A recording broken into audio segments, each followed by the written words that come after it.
പച്ചക്കറി ചെടികളിൽ സാധാരണയായി കണ്ടുവരുന്ന ഒരു രോഗമാണ് മൊസൈക്ക് രോഗം.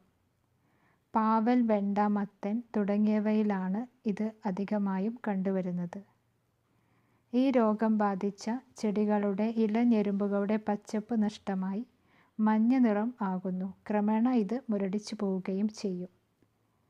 ഇങ്ങനെയുള്ള രോഗം ബാധിച്ച ചെടികൾ വേരോടെ പറിച്ചു മാറ്റുകയാണ് ഫലപ്രദമായ മാർഗം. വെള്ളീച്ച എന്ന കീടമാണ് ഇതിൻ്റെ രോഗകാരി. രോഗം വരാതിരിക്കാൻ വേപ്പെണ്ണ, എമൽഷൻ അടക്കമുള്ള ജൈവ കീടനാശിനികൾ ഉപയോഗിക്കാവുന്നതാണ്. വേപ്പെണ്ണ, ബാർ സോപ്പ് എന്നിവ ഉപയോഗിച്ചാണ് വേപ്പെണ്ണ എമൽഷൻ നിർമ്മിക്കുന്നത്.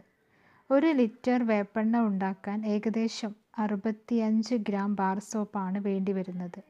1/2 ലിറ്റർ ചൂടുവെള്ളത്തിൽ 65 ഗ്രാം സോപ്പ് ലയിപ്പിച്ചെടുക്കുക.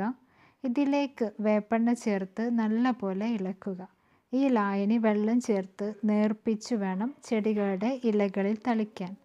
നല്ല വെയിലുള്ളപ്പോൾ തളിക്കുന്നതാണ് ഫലപ്രദം. വേപ്പെണ്ണ എമൽഷൻ അധിക നാൾ നിൽക്കാത്തതുകൊണ്ട് ആവശ്യത്തിനനുസരിച്ച് ഉണ്ടാക്കുന്നതാണ് ഉചിതം.